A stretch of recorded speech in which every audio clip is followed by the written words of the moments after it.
The following podcast is brought to you by the Johners Podcasting Network, found exclusively at WrestlingWithJohners.com.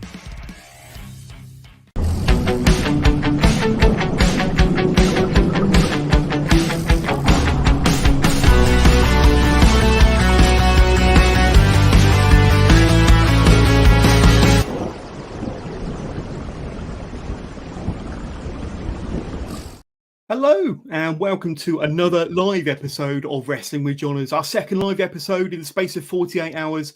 And I couldn't think of a better guest to have for a Wednesday evening, none other than SHA Samuels. SHA, great to have you on the show. How the devil are you, my friend? I'm doing well, thank you very much. Thanks for having me. You're welcome. I'm very nervous about doing these kind of things, you know. I don't usually do podcasts, but, you know, since James Mason put you over, I had to do it. So I love that man. I love that man so much. But we are live. We're live across Facebook Live, YouTube, and Twitch. So if you're watching at home and you want to get in touch with the show, you want to get in touch with SHA Samuels, send us your questions. You can get in touch. Type away. I'll answer anything. Absolutely. Ping them through to us using your chosen device, and we do our very best to bring them all up, answer them all during the course of this interview, however long we go. An hour and 15. We will see. We will see. But SHA, great to have you on the show. But before we get an in-depth conversation with SHA Samuels, a quick reminder of some of my recent guests. A couple of weeks ago, I had the wonderful Jordan Sparks come onto the show, fresh off of 3 months training with Dr. Tom Pritchard over at JPWA over in Tennessee. You're going to want to check that one out. A really promising, young, up-and-coming UK hopeful. Jordan's doing some great things, and even better since he spent 3 months with Dr. Tom. About a month ago now, I had Francesca Oliver, somebody that SHA might know very well from RevPro, regular RevPro ring announcer. Check out my interview with Francesca. And my most recent live interview was with Johnny LaQuasto. You might not be too familiar with his name, but his voice probably so. Former WWE 205 Live ring announcer, worked for NXT over in the States. A stand-up comedian, sports broadcaster. Go and check that one out. A brilliant interview with Johnny LaQuasto. And about a month and a half ago, maybe 2 months, I had the current British heavyweight champion of RevPro, undisputed British heavyweight champion Michael Oku on the show for episode 315. Now, a couple of exclusives. A certain Scotty Too Hotty reached out to me the other day. Now, we had Scotty Too Hotty, Scott Garland, on the show about a year ago, and he reached out to me a couple of days ago saying, Johners, can I come back on the show to promote my tour in November? I said, absolutely. So we've got Scott Garland, Scotty Too Hotty coming back on the show in just a few days' time, the 23rd of October. And breaking news, this Sunday, I interviewed look at that, the man himself for episode 7 of my Legends March. Previous guests included Marty Jones, Tony St. Clair, Adrian Street, Mel Sanders, and so many more. And Johnny Saint will be my episode 7 guest. But today it's all about this man here, SHA Samuels, and getting Johnny Saint on the show. Somebody you know very well from NXT UK, sir. Oh yes, he was a great guy to hang around with. Like, even away from the PC, you learn so much from him, and it was just great to see on when we'd film TVs.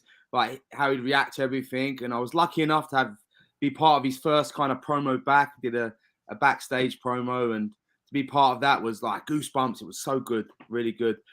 But taking Johnny Saint out for 1 or 2 beers is always a fond memory, because he can drink. He can drink. Absolutely. I think it's probably going to be cups of teas and coffees all round when I visit Johnny Saint on Sunday for that Legends Masterclass interview. But tell us about your busy weekend, because we were chatting a bit off air, SHA, and I think you was up in Edinburgh for Comic-Con Scotland on the Saturday. You wrestled a couple of matches there, and then remarkably, you found yourself in Southampton the very following day. You put in some miles there, sir, to wrestle Michael Oku, the undisputed heavyweight champion of RevPro. Tell us a bit about your weekend. It was a busy one.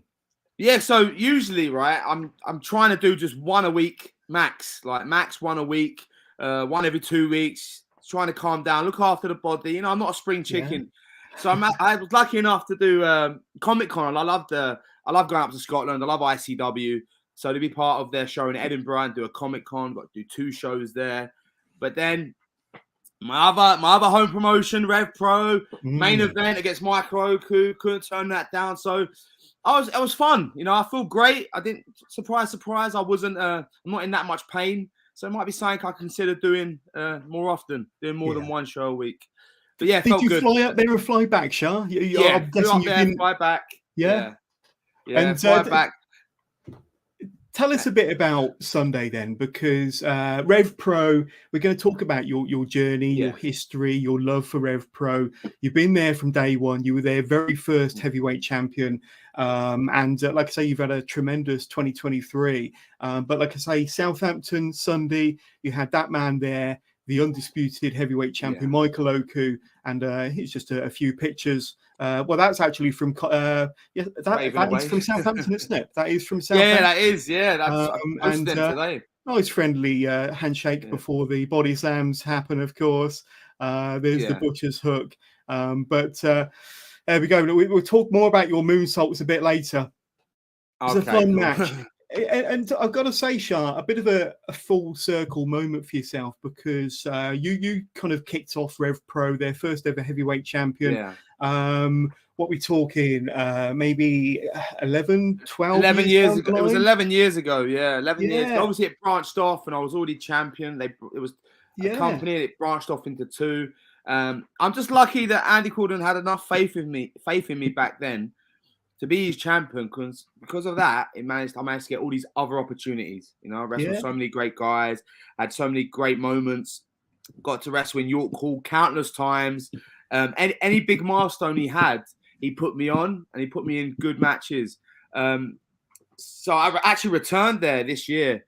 I haven't wrestled there for a while, to return at York Hall at the Revolution Rumble. That was such a great moment. So cool. The crowd was so loud, and I love York Hall. That venue's my favorite place to wrestle in, and to be in that Rumble was such a big moment for me. But then he's brought me back, and I've wrestled all these top guys. And then on Sunday, in my opinion, Michael Oku probably the top guy in this country, one of the top guys in Europe, even the world in independent wrestling. Yeah. So for me to go up against him, it was in his proper in his prime. He's in form. And test myself was really good, and I felt like I hung in well with him, and proved to myself I've still got many years, 100% left in the ring. So we're going to talk about that, because I think we've got a new and improved SHA Samuels on our hands for sure, and we'll talk about that. But I mean, you came back March for the Revolution Rumble, as you mentioned. That's your first time back inside a RevPro ring for more than 3 years. What was it like to come back? It was amazing. Like, I can't lie. And here's the thing: I got the phone call 2 or 3 days before the show. No way. 2 or 3 days before the show, I got a text from Andy Corden that said, "Can we talk?" And he rung me up, and we had a long conversation on the phone. And we spoke about past, and I might have handled business a bit badly on my way out.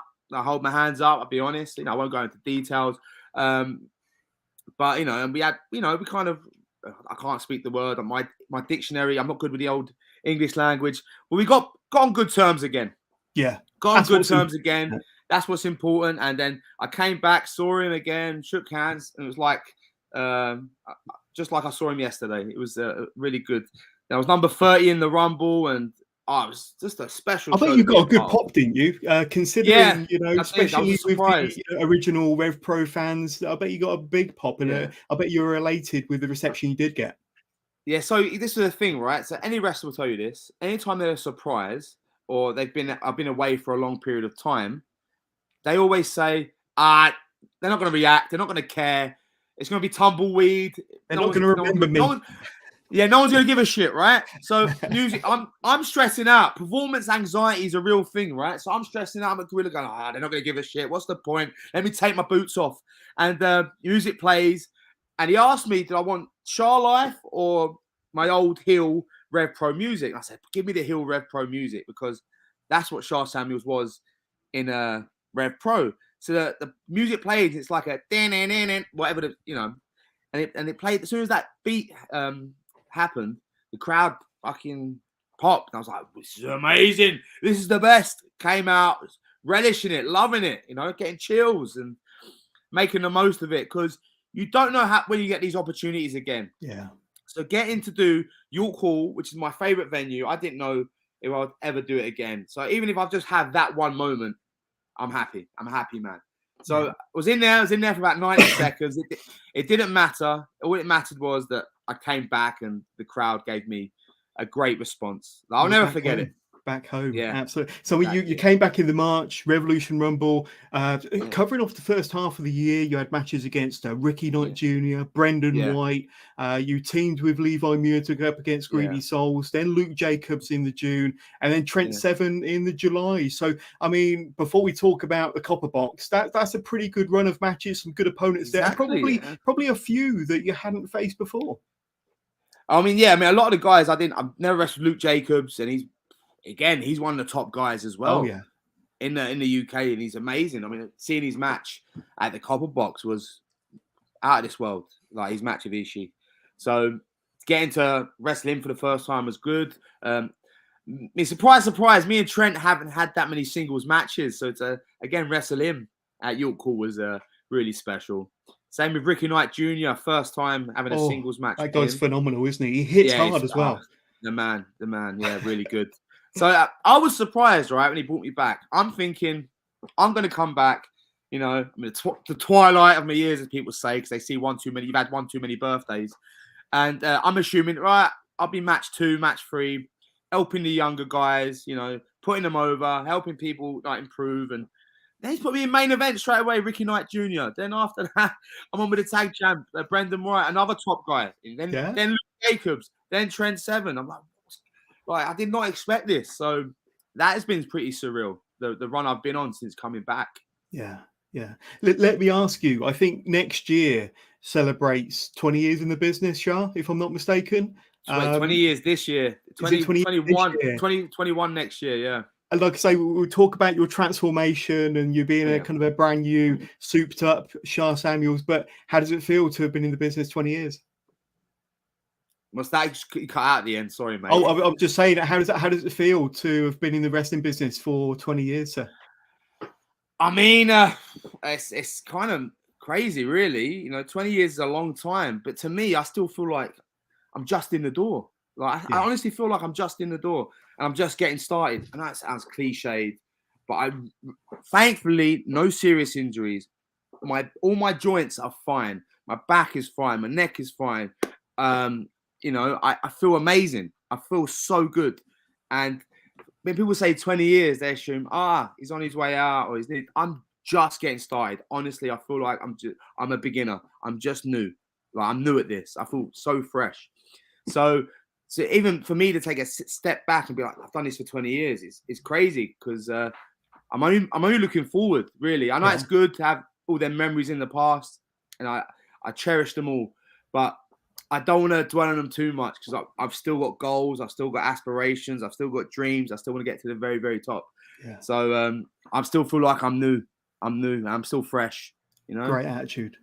Yeah. We just spoke about your match in July against Trent Seven, and we've had Ashley Clements, big fan of the show, big fan of yours, get in touch. Do you think VAR needs to be bringing to wrestling after your Trent match? Explain what Ashley's on about there, and answer his question.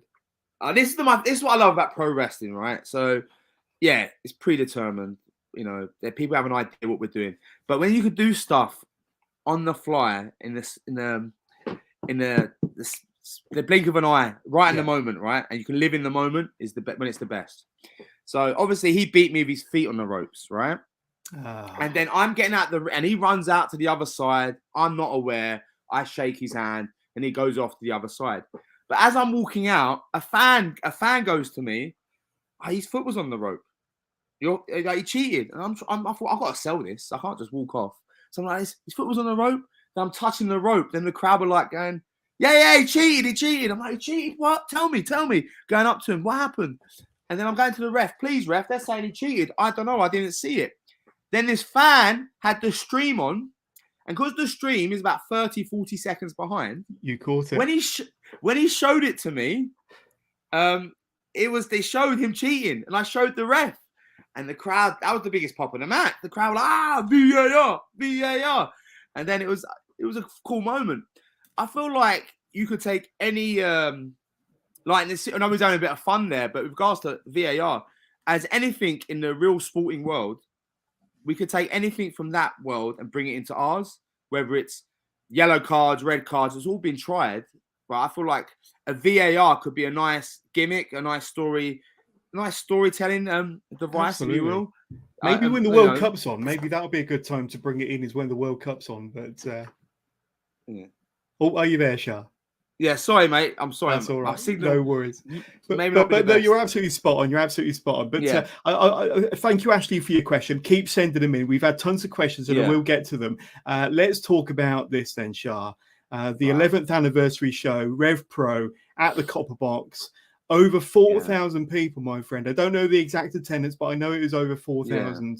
And kind of there you are, coming out for the match. I love the gear, by the way. It seems to be Razor Ramon vibes going on there. I'm not sure. But, definitely. Looking really, really good. Some pictures from the match. And of course, you're involved in the, I think it was a 6-person scramble match for the Cruiserweight Championship. Cruiserweight. I'm a Cruiserweight now. You are indeed. You are indeed. But I've got to ask you on a personal level, and I'm just going to finish off my photos there. But on a personal level, what was it like to come out to over 4,000 people at the Copperbox for their 11th anniversary show? On a personal level, that must have been pretty special for you, Shah. It was amazing. It was amazing, right? So I came out at the first show in Sittingbourne, 200 people, their first show, then to come out at 4,000, mind-blowing, absolutely mind-blowing. Even more so, because I think I'm okay to say this, I wasn't meant to be on the show, right? So I wasn't meant to be on the show. This is crazy, right? Absolutely. Yeah. You're referring to the Copperbox show, Shah. You wasn't meant to be on that one? I think we got a little bit of lag there. No, you're all good. You're all good. And I mean, tell us about that match then, because the atmosphere was crazy. Stepping out must have been wild. And you think about, you were there, RevPro, day one, first ever champion. And, you know, it must have brought back, you must have encountered so many emotions coming out, the roar of the crowd, knowing you were going into a 6-man scramble for the Cruiserweight Championship. Well, what were the emotions like? The emotions were out of this world. Like I said, because I was on the very first show, and then getting to come out in Stratford, which isn't too far from my house, to come out 4,000 people, loud, noisy, in there with 5 other amazing talents, right? And I wasn't meant to be on that show. I was saying it when it was a bit laggy.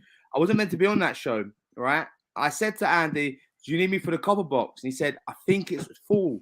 I said, okay, mate, what I'm going to do, I'm no drama if I'm not on it, but I'm going to carry on training hard. And if you need me, I'm there for you. And then he sent me a message and said, got a spot for you. So wasn't really meant to be on it. And then 3 weeks before the show, he's booked me for it. So that meant the world to me, getting to do that. And I just felt really lucky. And I don't want to sound cliche, blessed. Like, since coming back to RevPro, I've done so many cool things for a company I love so much. It feels good. It feels really good. Because if I can just branch off to a separate topic, because I felt like, I'm not going to lie, 2015, 16, 17, 18, I wasn't the best version of me. And I was in some amazing moments and matches for RevPro. But and I feel like I looked back on that time, I was like, I regret it. It wasn't my best. I wasn't my best. And that's just the high standards I give myself. So getting to do that this year, which I feel like I'm at my best, is really special to me on a personal level. So I got to have so many moments when I feel like I'm at my best. Absolutely. Now, one of the highlights of your 2023 with RevPro, now, albeit fleeting, very brief, was this one here. And there you are with the RevPro Undisputed Cruiserweight Championship, Shah.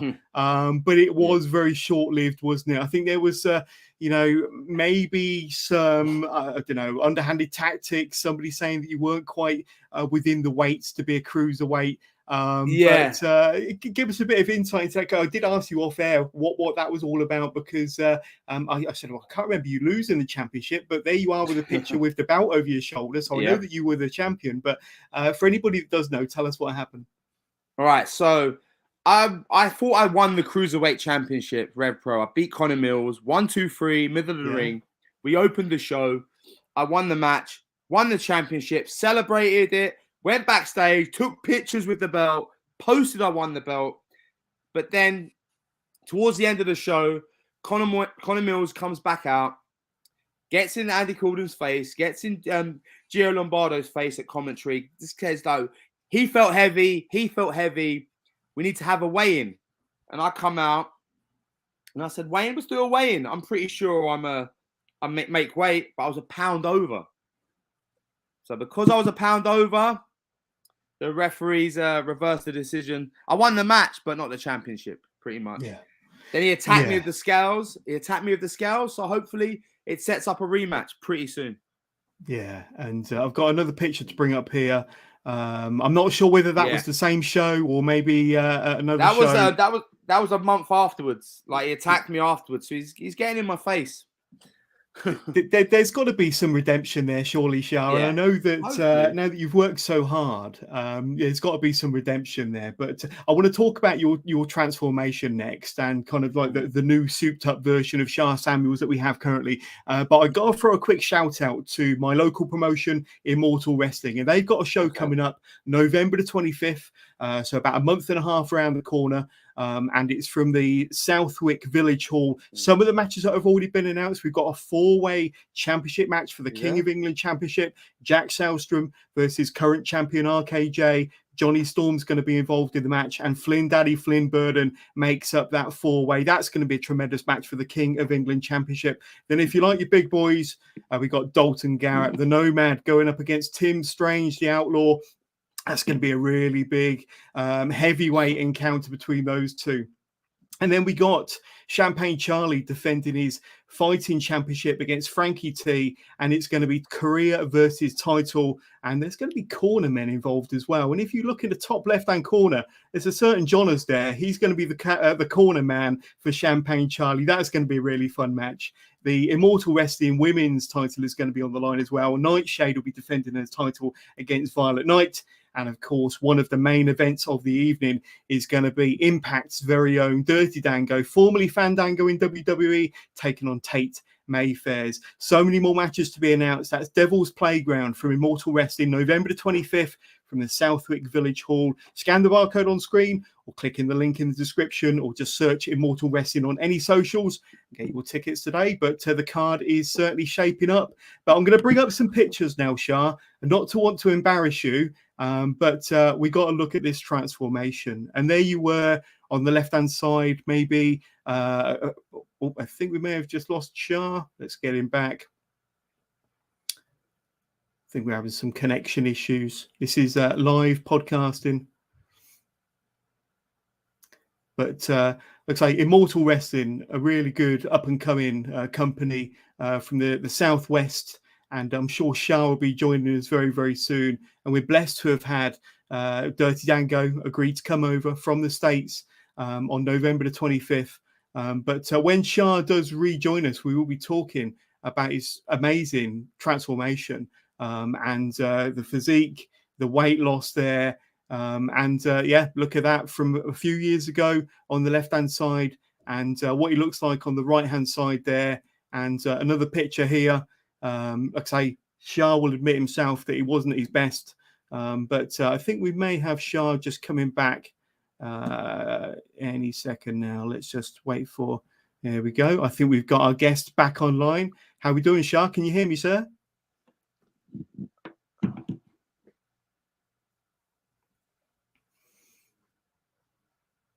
How are we doing, Shah? Can you hear me?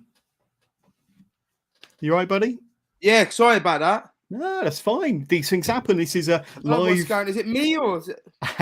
That's all right. That's all right. Don't worry. Don't worry. But we were just talking about these pictures here, Shah. I don't know if you can see them, but this is of the amazing transformation, maybe from a few years ago on the left-hand side, and then on the right-hand side.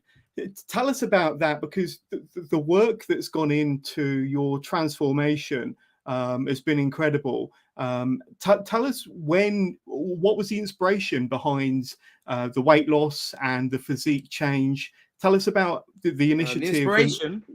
Tell us about it. To be honest, I wasn't very healthy. I wasn't looking after myself good. And I thought I need to get healthy for my kids, to be honest. That was the main thing, getting healthy for my kids. Yeah. So I thought I had to make a change here. Like, not even more so for wrestling. Like, I was at a dangerous weight. Not a dangerous weight. I just wasn't healthy. Like, I was really bad. I wasn't active. And before COVID, I was signed by WWE. Like, I originally was signed by them, right? Like in start of 2020. And because of an injury, a small injury, nothing major, they just said, we're going to hold off for a few months and we'll get back in contact. So they didn't counter-sign my deal. So I wasn't, I didn't actually sign. But then the pandemic hit. So I'm like, Jesus, what am I going to do? What am I going to do? And I was a bit down in the dumps. But I said, you know what? Nothing I can do. The world's shut down. I can't do what I love. So I'm just going to concentrate on the people I love. So I just went on walks every day. I started running, working out from home. And it became a bit of an addiction. And I was just losing weight, watching what I eat, because I had nothing else to do, really. Nothing else to do, to focus on. And because of that, I made some small changes, and I was actually in a healthier place and so when WWE came back in contact with me, I was in good shape, a healthier mindset. So it came at a good time. If I didn't make transformation or then changes before the pandemic, I could have been in a different path and not so good path. Yeah. And like I say, you went on walks, you ran a lot more. And did you change your diet? What about your dietary? Did you kind of look at that? And did you also get help from maybe fitness coaches or anything like that? Did any of that? Did you get any help from dietitians or fitness coaches, SHA? Yeah, I've got a fitness coach. Dan Bryden was his name. He used to be a wrestler. Yeah. So he helped me out a lot and made a lot of changes, which is really good. Like he's still my PT now. Yeah. Have you got your phone plugged in, SHA, just to make sure you got plenty of battery for the rest of this podcast? Is it all plugged in? Yeah, I'm actually on my laptop. Oh, you're on your laptop? No worries. Let me bring up this. You're all good. You're all good. And there's the picture there. And I'm going to bring up this picture here. I mean, if you look at the SHA Samuels on the left-hand side, the SHA Samuels on the right-hand side, and then the picture of you on the scales there, SHA. It's like a totally different person. And you must not only feel a lot healthier, but I mean your mental health must be improved as well. As a human being, Absolutely. There's all-round improvement, isn't there? Yeah, I mean a bit. Yeah, some obviously some tragic stuff happened to me in 2019. Not just for me, for a lot of people. I lost one of my closest friends. And that had obviously, I'm not looking for any sympathy, but it had a knock-on effect on me. And, I found comfort in food and alcohol and all sorts of. So exercises and making the right choices in my diet really helped my mental health as well. And, I needed to make a change. So I'm so happy I did. So happy I did. I feel like a different man, a new man. And like you said, I look like a new man. And I feel like I've de-aged because of it. I look like I've got younger. I feel younger. My body feels younger. I think facially I look younger. So we've got the best version of SHA Samuels we've ever had. Yeah, exactly. It's all right. That's what I'm go back to what I was saying. I'm just, getting started. Like we say, 20 years in the business. I feel like I'm just getting started. Absolutely. We got a question that came through earlier. We got Ash Perez, who's watching us live via YouTube. Give us your memories of wrestling Minoru Suzuki at RevPro Mayhem in 2019.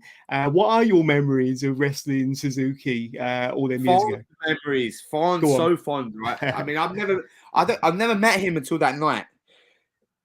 And then I was thinking, what's he going to be like? I mean, he's going to take to me. Is his style going to mesh with my style? And got there, and it was so good. We actually, I thought, like, complimented each other. He has the respect, the honor of this business. Me, loudmouth, cockney, ignorant, just obnoxious man, being vicious, and he can handle himself, and he battered me, and it was really, really fun. When I saw that match graphic, I was shocked because I had no idea we was going to do that match. So I'm really happy we did. It was a really good moment. Absolutely. And he was very complimentary afterwards. He gave me some good advice and he was happy with the match, and as long as he was happy, that was the main thing, you know. Because I can imagine if it's someone like him, he's been going around, he goes around the world to other countries, you know. He's got to look after himself. I totally get that. He doesn't know who I am. For all he knows, I could be some dangerous worker. So him to go in there and be, you know, looked after and have a good match and have a good time must have felt good for him as well. Because I can't even imagine, like, if he goes to America or anywhere and he's got to sometimes put up with people who go above their stations and don't really offer respect to people that have been around the business. So that's what it's all about. Yeah, you got to show respect. You know, I'm not going to go in there and be like, I want to do this, I want to do that, I'm going to throw you back, I'm going to slap you among the face. No. Mate, how can I make you feel comfortable? You've earned the right for me to have your match. You've got more years on me, more experience, you've done more. It's up to me to, you know, make sure you're good, you're happy. That's how it works. And hopefully, when time's right, I'm wrestling some young kid and he does the same for me, right? Absolutely. That's how it should go. Absolutely. You know? Let's talk a bit about your NXT UK journey then with WWE. Right. Let me ask, first of all, when did you first come onto WWE's radar? When did they first start showing interest in SHA Samuels? 2019. So summer 2019, I had my tryout. They brought me into the PC for a week. I trained with everyone for a week. Down in Enfield. And then they put me on a dark match in Plymouth, and I think they were really impressed because no one had told them about me. Like, even though, you know, they weren't really, you know, they had all the guys in the UK, but they didn't know much about me, to be honest, until they saw me that night. And I think they were impressed because I pretty much offered a deal pretty soon after that. But, you know, things happen, and, you know, they couldn't complete it until January of 2020. And then obviously I spoke about my injury, so I didn't get signed till September 2020 in the pandemic. And I think we first saw you on our TV screens. Would it have been early 2021, maybe January 2021? Yeah. So, and I think I don't know whether it was your dark match or your first match after being signed. You came in as Ed Harvey. First match on TV. Yeah. So, I mean, I think a lot of people thought it might have been a typo. How come you came in as Ed Harvey instead of SHA Samuels? It was meant to be a play, right? And I felt privileged to do it, right? Because the point of the story was, and I don't think it came across on TV as it should have. The point of it was, I'm a guy from the UK Indies. Everyone knows I'm called SHA Samuels. Right. But in WWE, when an indie guy goes there, he gets given a new name, right? Gotcha. Okay. Right? So the point is, I was meant to be an indie guy with a name and was given Ed Harvey. And then mid-match, I was denouncing it. I'm not Ed Harvey. I'm SHA Samuels, blah, blah. It was meant to give me an edge that I had the guts to go to WWE, make my WWE debut and be like, I'm not doing Ed Harvey, but do it on TV. So that was how it was sold to me to do. I remember it now. Yeah, so it was meant to be like mid-match, I'm SHA Samuels. And the comments like, what? But it was good. I must have made an impression because that was my match. My debut match was Joe Coffey. And then that was meant to be it, right? Joe Coffey. But then I think they were impressed because I got a phone call midnight after we taped it saying, don't drink, don't eat anything. You're back on TV tomorrow. You're wrestling Josh Terry. So what? I'm already got a pint, already got my takeaway. What? Boom, boom. So I think they were impressed with my performance because they put me on another match. Which I had 2 weeks after, and they gave me a win against Josh Terry, and I was just under SHA Samuels, same gimmick. There we go. Let me bring up some pictures because there you are in front of the NXT UK banner, and again, I'm going to bring up some pictures of yourself with Noam because you formed this alliance, this friendship with Noam. Definitely. We'll talk a bit about Noam in a minute, but was it always your dream to work in the big time, work for WWE, get signed? Was that always your plan? Always. I tell you what my plan was. It was always, when I was a kid, it was WWE. I wanted to be in WWE. But as I got into wrestling, it was just, I want to do this full time. I'd make a good living and do it full time. And then I was like, hopefully have something in this country we can be proud of. that's why when World of Sport happened, I know I'm going off the thing, No, but when World of Sport happened, I was like, yeah, I want to do that. WOS, ITV, and we did a pilot for it, and was hoping it would kick off because it would mean, you know, a big thing for us over here. Yeah. But then once I got to WWE, and I was like, no, this is where I want to be. This is what I want to do. Being in that company, like for NXT UK, and getting to have the interactions I did with like Matt Bloom, Shawn Michaels, really was like a learning experience like no other. So I was, but when I was there, I was like, no, this is it. I want to get as far as I can in this company. So it kind of came full circle. As a kid, WWE, WWF. Yeah. As a wrestler, full time will do. But once I got there, like, no, this is where I want to be. Yeah. So by then you'd already been in the business, what, 17, 18 years or so. Yeah. It had been a dream to get into WWE. You finally achieved your dream, but in the BT Sports studio, and certainly for a long while there was no fans. Did it feel like a little bit of a bittersweet moment for yourself that you finally achieved your goal, but there's no one there to appreciate it? Definitely. I mean, but again, these are the cards that are dealt, and I was, you know, of course, especially for me, which at that time, I'm always a villain, and I thrive off the crowd. I love taking a beating in front of the crowd. That is one of my strengths.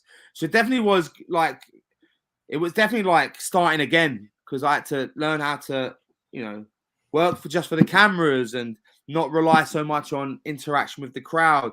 And not having that crowd there was tough, like really tough. Then learning what WWE expect, because no matter how many years you have in this job or how much you think you know in this job, it's all. But I think working there is like a different business. Yeah, it's a TV show, right? So we're so used to being wrestlers and performing to that live crowd, but now we get expected to TV show, focus on this camera, that camera, this, that, and the other, shorten everything. Your time's limited. You can't drawn out things, especially when there's no fans there.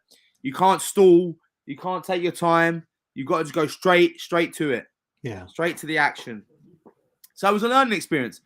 So getting to do that was great. But like you said, it was bittersweet. I wish I had a crowd there and a pop and all the stuff we crave and are addicted to in wrestling. But what I think it did do, Shah, is I think that not having any fans there, working to the audience at home through the camera, you're already a larger-than-life character. And I think it gave you the opportunity for your character and your personality to shine even more, and especially your friendship, on-screen friendship with Noam Dar. I think the two of you really shone, and not having any fans there doing a lot of backstage segments, I think gave you a great opportunity to show your character. Brilliant. Thank you very much. I mean, like, thankfully, he's one of my best mates. So we got to just have some banter with each other, and it played off well on screen. Yeah. I will say this: what was good about the Noam Dar thing, it also pushed me to get out of my comfort zone, because really, because you got to think about it, I was just big heel, SHA Samuels, but when I was with him, I tried to play a different side. So I tried to play it like a bit of a Laurel Hardy situation, for a lack of a better term. Like I was the big goof trying to scheme things, and he was the big star. So I changed my gimmick up. They ended up giving me like a Bookie gimmick, right? Which is, again, out of my comfort zone. Like, here's a new gimmick. Something like your bookmaker. So no, I was his corner man in them Heritage Cups.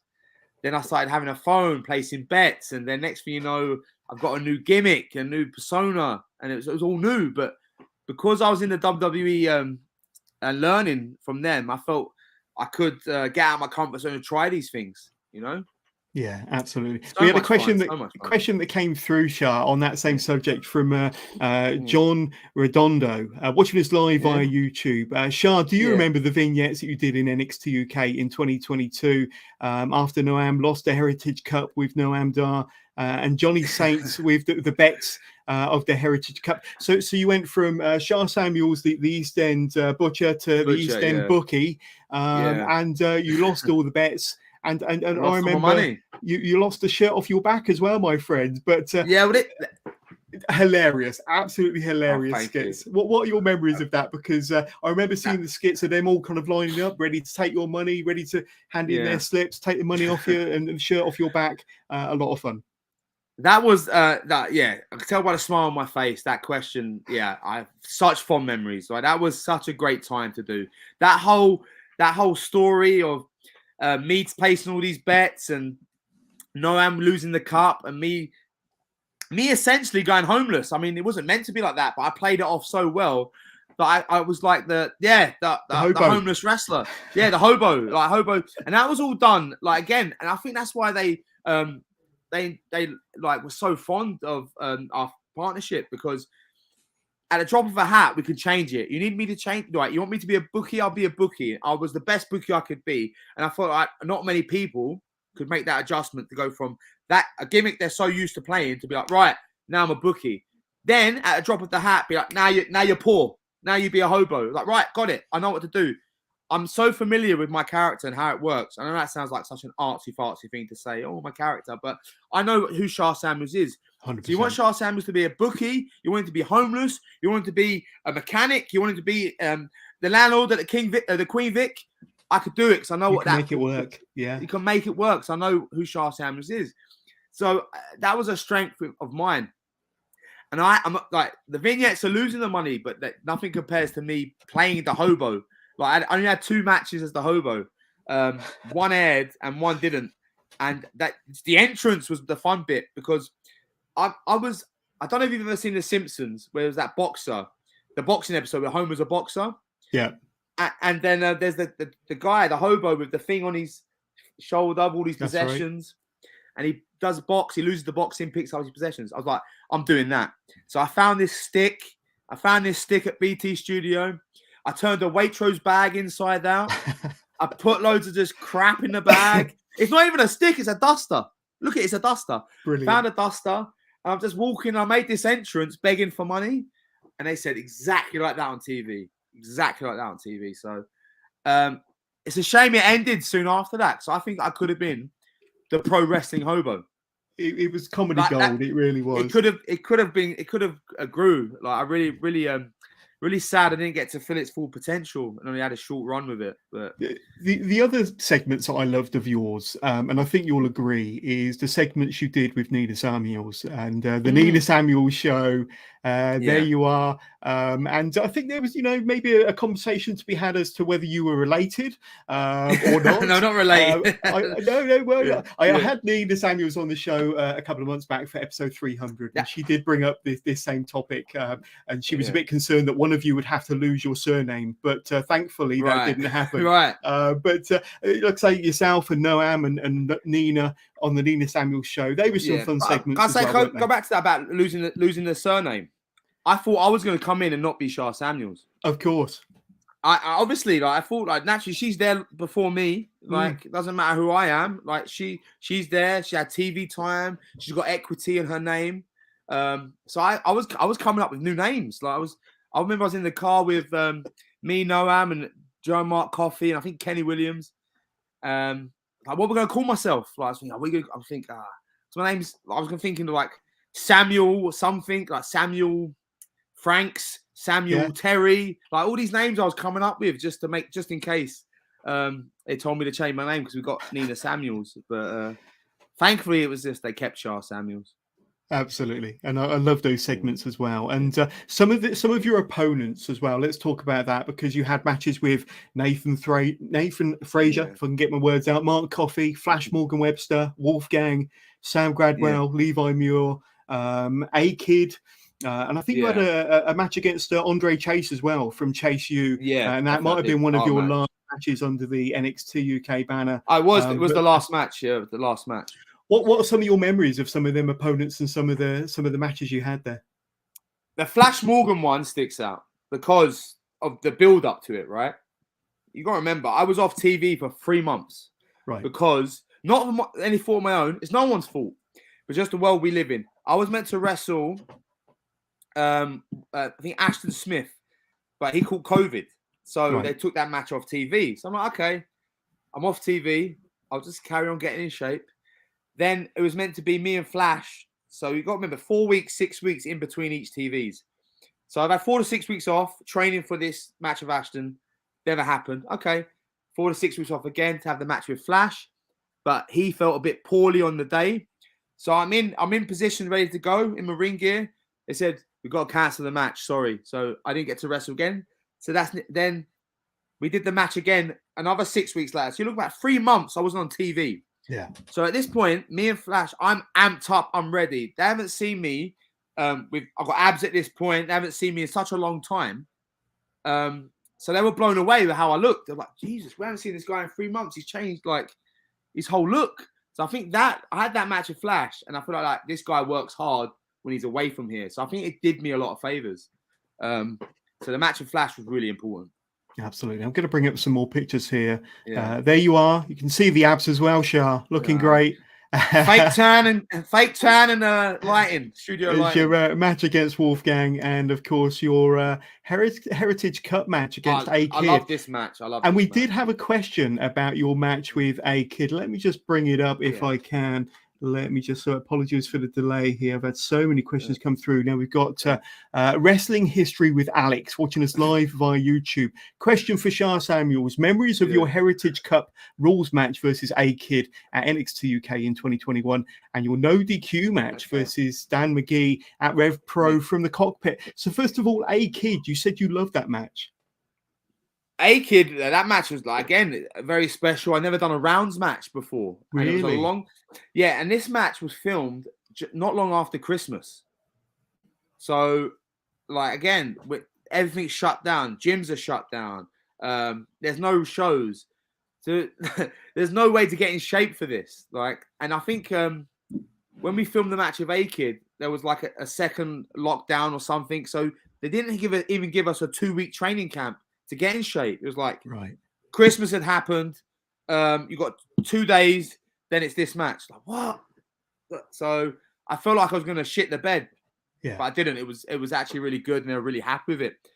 The Dan McGee match, that made me laugh because that was a very physical and violent match in the sense that my gimmick was just a bully, and he was a contender at the time.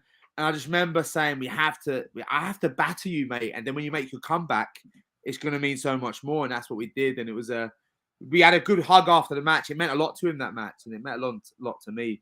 Dan McGee we had a good little feud at RevPro. I wish we could have done more, but it's fond memories of both. Really, opposite ends of the spectrum. Rounds match, no DQ match, but both matches equally as important. 100%. And you brought up, we both spoke about Noam Dar, and a good friend of yours. You two go back to maybe 2014, 2015, ICW and PWE, and various others. And you've recently PCW. Mate, we really bonded at British Boot Camp, Impact British Boot Camp. Tell me about it. So we both didn't get to go through, right? And I thought we were two of the standouts, two of the best people on that show. But obviously they had their guys who they wanted to look at and who were more marketable for them and their show. But for us, it was a disappointment in wrestling, like a first big disappointment in wrestling for both of us. And I hope he doesn't mind me saying this. We both got knocked out. We both cried. Samoa Joe, Al Snow, Gal Kim told us we're not going through. He started crying because he started crying. I started crying. And we bonded through that, I think. And but he got taken. But yeah, that's how we became close. And you've recently caught up with him. I think you've had a couple of trips this year over to Orlando, haven't you? To the Performance Center, NXT. Yeah. Was it good to catch up with Noam over in Orlando? And he's doing amazing stuff over there. He's really got over, isn't he? What's that? About Noam Dar? I was just saying that you've had an opportunity to catch up with him a couple of times this year at the PC over in Orlando. Yeah. Must have been great to catch up with him. And like I say, he's really getting over, doing some good stuff he's over amazing, at the NXT He's on a different level. He's on a different level to a lot of people, I feel like. I'm not just being biased, he's one of my best mates. His stuff is it's next level. The Heritage Cup, which is taken over there, I feel like it's ready to take off and be its own thing. It's such a unique match type. It's rounds. You can take so many elements from sports. Yeah. Like the corner people, have it implementing them, stuff after the rounds. Very, very important match type. And I think Noam's doing some of his best work. Absolutely. And you do a lot of training. You're a coach at the London School of Wrestling, I think. Is that right, Shah? Oh, I think we've temporarily lost Shah. Let's wait for him to come back. We've had some great stories from Shah so far, especially coming back to RevPro, the Revolution Rumble in March, the Copperbox, his feud with Connor Mills. I'm sure Shah will be joining us again soon. You see one of my curtains has fallen down behind me there. Don't worry about that. But we're just really, really happy that you've joined us today for this live stream. SHA Samuels will be back with us. And of course, I'm sure you enjoyed his run in NXT UK as much as I did. A lot of the skits, a lot of the comedy stuff that he did with Noam, the East End Bookie, the East End Hobbo, the stuff he did with Nina Samuels. But like I say, good friends with Noam Dar. Like I say, they worked together a lot, PCW, PWE, ICW from about 2014, 2015 onwards. And getting the two of them together in NXT UK is a dream. Now, I think, Shah, we've got our guest back again. How you doing, Shah? Are you there, SHA Samuels? Sorry about this. I'm embarrassed by my wife. It's all good. No, it's all good. Yeah. It's all good. And can you hear me? Can you see me okay? I recently changed, and they're anyway. That's all right. No worries. Speak to your internet provider in the morning. But you were a trainer with the London School of Wrestling, aren't you? Associated with RevPro. How's that? Is that something that you really enjoy doing? I mean, like, because I know you spoke briefly about me going over to America as a guest coach. So it kind of backs on to that. So I was off, obviously. NXT UK closed down and stuff, and I was thinking what's going to happen. I got a message in December about probably going over as a guest coach with James Mason and Rampage Brown, and I've never coached before. I've done odd seminars here and there, but I've never, like, it's never been me. I've always been a talent, right? So when I was originally offered, I was like, for about 30 seconds, I was like, I'm a talent. My career's over. But I went over there and honestly, new lease of life. Getting to go over there and coach people was so rewarding. Not only coach people, but they let us be producers. So we produced NXT Level Up, a few matches. Wow. And getting that level of faith, but it's such a different thing. Like when you coach people, you're relearning yourself because you're saying all this stuff. But the longer you speak, you're reminding yourself, you're like, I'm better. So it's so good. So because I had them opportunities to be a coach at the Performance Center in Orlando, really wanted to coach more over here to get the reps in, and it was something I started to get really passionate about. So like timing's everything. So I got back in with RevPro, Revolution Rumble. That was after the first trip. And then after the second trip, I remember I messaged Andy. I was like, mate, the school's back open. I'm willing to do a day a week. And let me teach them advanced guys every week. And he goes, yeah, sure. When did you come back? I come back on the 20th. Well, your first one's on the 21st. So I landed on Orlando, fresh. And then I went to the London School of Wrestling. And I'm really starting to enjoy it. Like every Monday, we have great guys. We work hard. We do drills, 60 minutes of hardcore drills. Then we work on stuff we want to stuff. Like they're all advanced guys. Whatever they want to work on and get better at, we try and improve together. We do promos, we do matches, we work on stuff, character work, you name it, we do it. So yeah, I'm loving it. I'm really loving it. Absolutely. Love it. What might be 2 days a week soon. What are you enjoying most about being a coach? Because obviously you've found this whole new avenue of professional wrestling that you weren't involved in before with coaching and training. What are you enjoying most about it? It's when just people ask your advice on stuff, or and you start telling them stuff, and you see it twig in their head. Like, now to me, like again, because I've been around a while and I've been around some great minds in wrestling. To me, that's something that's simple. It's not a knock on anyone. But to me, that's something that's really simple in wrestling might be really hard for someone else, right? So when you explain it and break it down to them, to me, it seems simple. And they go, it can be that. And it twigs in their heads, like, that's amazing. That's a good feeling. Then you see them on a show. So I'm starting to do shows with some of the people that train with me and seeing them smash it and work hard. Really good. Some really good guys coming through. Yeah, them light bulb moments. Every wrestler has them, but It's yeah, so seeing good. them light bulbs go off is phenomenal. Yeah. Tell And us a bit another about. avenue. Go on, go for it. So I was just say, as well as coaching, like you've got some people. I mean, usually behind the scenes. I mean, there's like Coliseum Wrestling, Riot Cabaret, Spinebuster Media. They've had me behind the scenes doing producing for their shows. Again, that's another avenue I'm really enjoying. You know, so there's a lot of options, a lot of opportunities have happened this past year. Absolutely, absolutely. I want to talk about ICW now because I think alongside RevPro, ICW are kind of up there as one of your home promotions, a promotion close to your heart. Certainly for the last 8 or 9 years, SHA, you've been a regular for ICW. I think there were quite a few years where they were the promotion you wrestled for the most consecutively. Yeah, absolutely. What is it about ICW that makes them kind of, you know, one of the promotions that's so close to your heart? Characters. I mean, when I joined, they had right. So I got what made me want to work for ICW. Yeah, was Grado. I saw a documentary. It was The Wrestler, I think, a Vice documentary called The Wrestler, and I said, "This is amazing." And I saw the scene up in Scotland, and this is not a knock to everyone who's got this dream, but I thought to myself, "Why is everyone trying to get to Japan or these other places?" Because Japan wasn't hot back then. Like, obviously, they had big promotions and stuff, but people were trying to go over there instead of trying to go up to Scotland when there's this hot scene, where there's busy crowds, these crazy shows. Why is no one trying to get there? So I wrestled Grado down south. We wrestled down south, and I told him this story. I said, I'd rather go to Scotland than Japan right now. Scotland's a hotbed. Let me work in Glasgow, have a word. And by some chance, ISW did a show down in London, Islington, and I just hit it off with Mark Dallas, the promoter.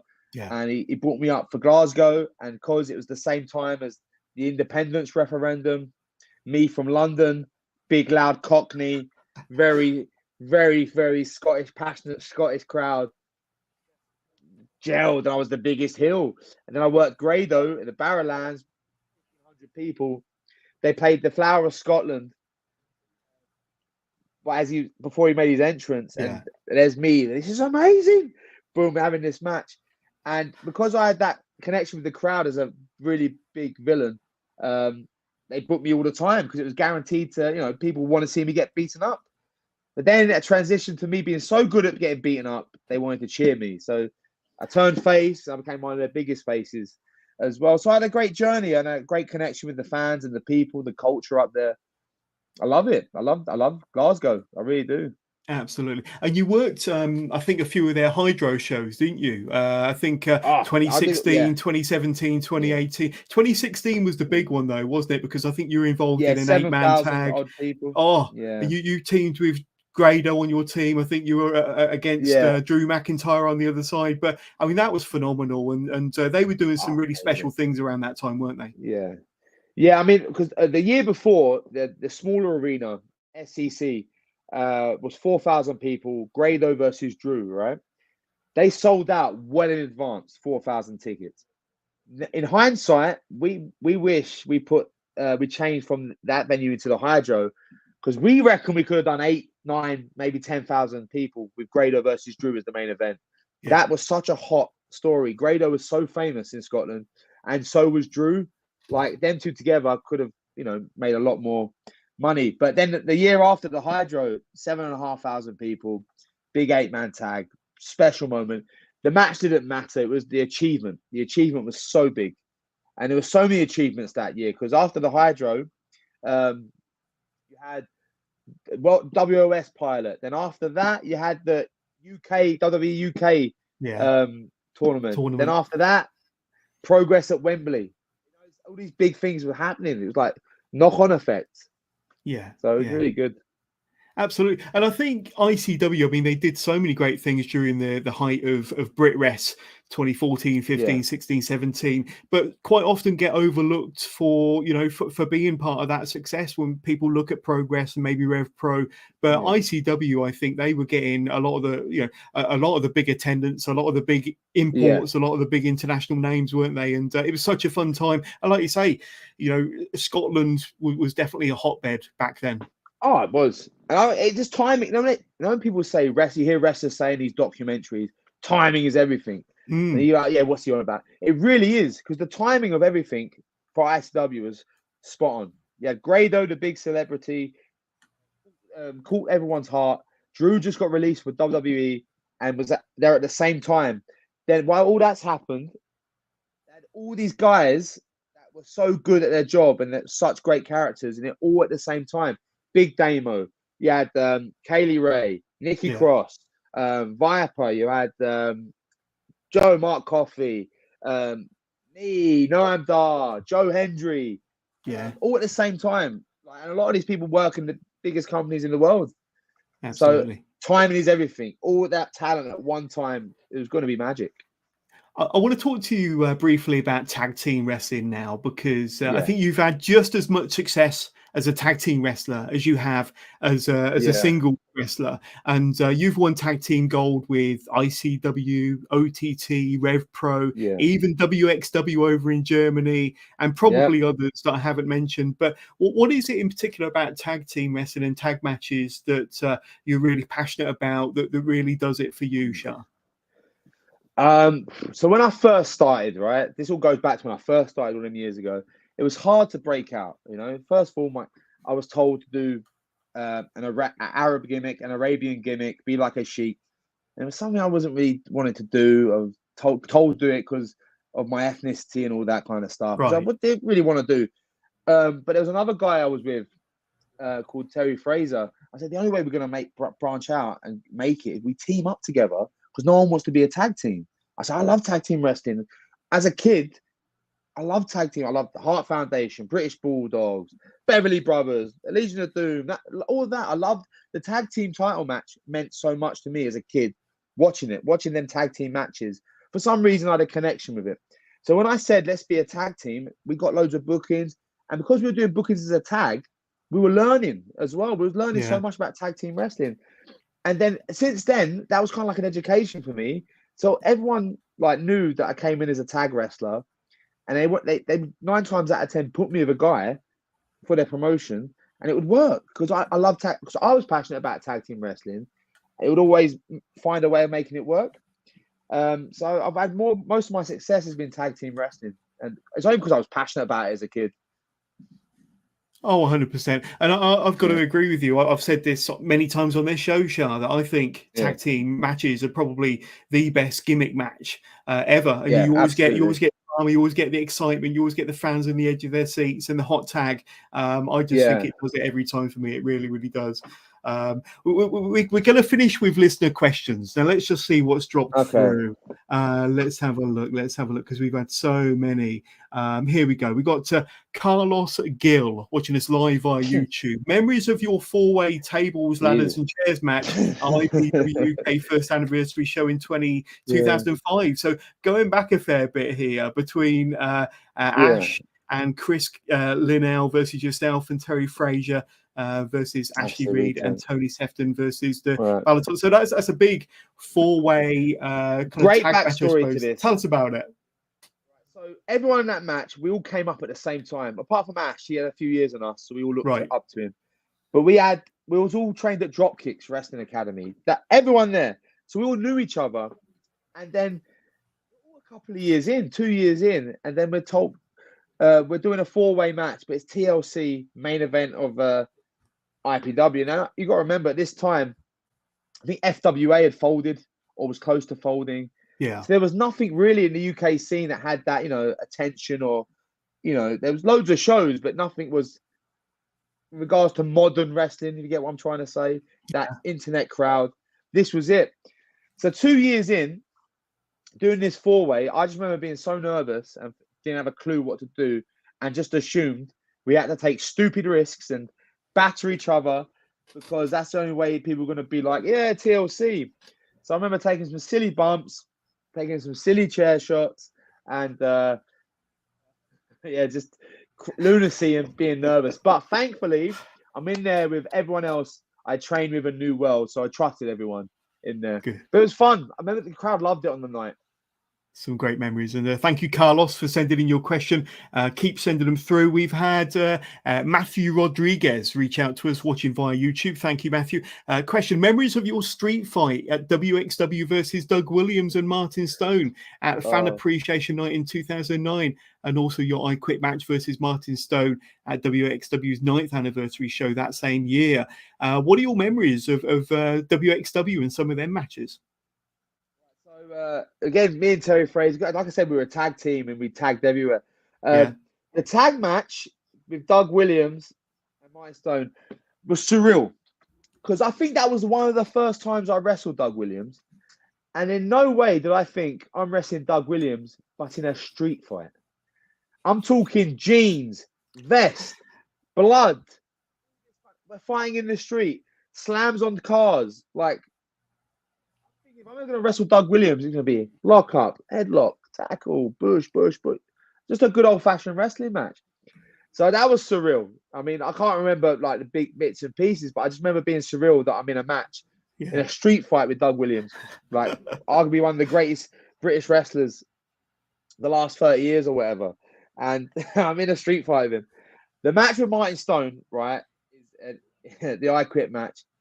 It was probably one of the most ridiculous matches I've had, because I just remember the finish. I don't remember the matches. It was Martin, so it was great. I know we had great chemistry. I just remember we did a spot where he was gonna smash a beer bottle post and then threaten to do me in unless I said I quit. But it was real glass. We're idiots. Like, thankfully nothing went wrong. But you know, you're so eager. Wrestlers are stupid, you know, stuff like that. They just be like, "I'll be good. It'll be good." But in hindsight, thinking about it, it's crazy. Like, imagine if something happened, a glass got someone's eyes. It was like, "Shh, you better say I quit." And I'm like, I quit. That's the finish we were trying to go for. But it could have ended up so wrong. So I just remember the finish more than anything. Absolutely. We've had somebody reach out to us via Facebook. Their name's not going to pop up, but without a doubt, one of the best wrestlers in Europe, great worker, and an even better bloke. I'll try and find out who that is before we go. We got to thank you. Matthew Rodriguez again saying that he thinks you'll be a perfect fit alongside Noam Dar at Metaphor in NXT. And I wholeheartedly agree, for sure. Maybe. You never know. Maybe one day. There we go. It's got to happen. I will say this. Me and Noam, I think there's still plenty of opportunity for stuff. I feel like we didn't scratch the surface. I feel like as we were just finding our feet as a team, as part of a TV show, I feel like we're just getting started. So hopefully that's something that could happen in the future. You never know. Absolutely. I am going to try and find out who sent that question in, but there we go. We got one more question, and I'm going to throw it to Matthew Rodriguez again. Thank you, Matthew, for all your questions. Your memories of Shikara King of Trios in 2008. Now, I know you said before you went live, your memory isn't as good as it used to be, but do you remember the King of Trios? I remember that. Go on. I remember that fondly. That is the ECW arena. I mean, main event in the ECW arena. Oh, wow. 2008. You remember, like, you know, that's a big deal for someone who started training in 2002, had his first match 2003. I'm watching all that stuff, you know. I watched ECW and Bravo, and you know, the Attitude Era. I was a teenager during the Attitude Era. I mean, ECW Arena was a big deal. Just getting to main event, that venue meant a shitload to me. Like, so much. It was like surreal. But the main thing I remember, we did that King of Trios, but the biggest memory I have of that was Demolition, Axe and Smash, and One Man Gang, one of the trios teams. And I just never, like I said, I was a big fan of tag team wrestling, WWF tag team wrestling as a kid. So I remember we all sitting there, me, Martin, and Terry Fraser, we're just sitting there chilling, and then the Demolition music plays. They walk out the ring. We all stood up and went, "What the fuck? This is amazing!" That it was just goosebumps, chill. The crowd erupted. That was my biggest memory of the King of Trios, Demolition. Absolutely. I'm going to bring up this comment again. Without a doubt, one of the best wrestlers in Europe, great worker, and even better bloke from Joel Redmond. So thank you, Joel, for watching. There you go. Joel Redmond. He's lying at me last. Oh no, not at all, not at all. Thank you, Joel. Love you loads. Joel's great. Joel, I remember one time, me and Joel used to do Germany a lot, WXW. Me and Joel Redmond, we had some great times. I remember one time we shared a waterbed, so no choice of our own. That's the gigs we had set up, and it was a waterbed. So there we go. Great memories. Let me just ask you for your socials, because I've got to say, first of all, if you haven't been to SHA Samuels' TikTok page, do yourself a favor and go there tonight, because SHA Samuels' TikTok is absolutely fantastic. But SHA, I'm going to hand it over to you. You've obviously got Facebook, Instagram, X, TikTok. Tell us where we can get in touch, sir. Tell us where we can get in touch. It's always at SHA Samuels, Instagram, Twitter, X, whatever it's called these days. Just search. I deleted my old Facebook, so I got a new one. Just type in SHA Samuels on that page. TikTok at SHA Samuels. Follow, getting long. I mean, I've just started TikTok, really. I was trying to do these little vlogs. I think that's what the kids call them these days. Like a day in the life, or a come with me to a wrestling show. I think I've got such a unique voice. I'm trying something new. Hopefully they get over, and I can entertain you all with them. Absolutely. And obviously, SHASamuels.bigcartel.com. I've got these T-shirts, about 10 left. That's the one. Thank you very much. I thought I was going to clean up at the Copperbox, but I wasn't allowed to sell merch. No way. I didn't have enough items. So you can do me a favor. I think there's about 10, 12 left. Help me out. Get your hands on them. There you go. SHA Samuels, bigcartel.com. It's scrolling along the bottom. Do yourself a favor. Get one of those 20-year anniversary shows. East. I don't know if I've got to say, because it seems to be clear now. My internet connection was bad. Is there any questions I missed that you want to answer now? No, we covered everything, but I've got to say, SHA Samuels, you've been an awesome guest, and I think there's definitely plenty of material to do a part 2 somewhere down the line. But absolutely, mate, absolutely. If you want to do any shout outs or any final words from SHA Samuels, anything you'd like to say to sign us off, sir? Just keep supporting British wrestling. It's so important. As a fan, on demand, any way you can, go to a live show. There's so many great talent about. And just keep supporting. You know, I feel like for some reason British wrestling is really good. Everyone's really talented. The shows are world class, but for some reason there's always this stigma to British wrestling that it's not as high quality as, say, Americans or Japanese or Mexican. I think that couldn't be further from the truth. I think British wrestling is some of the top wrestling in the world, as you can see by the people around the world. I feel like you look at everyone that's breaking into NXT now. I think the top guys there are from UK or Europe, you know. So I feel like our scene is amazing. It's always been amazing. So just carry on supporting it, please. And that doesn't mean me. I mean anyone in British wrestling, whatever you like, whether it's high-flying cruiserweights or people going through tables and deathmatch wrestling, women's wrestling, men's wrestling, tag team wrestling, all of it. Just support it if it's British wrestling. There we go. I couldn't have said it better myself, but SHA Samuels, you've been an awesome guest, and we'll see you at the shows, my friend. See ya. Thanks very much.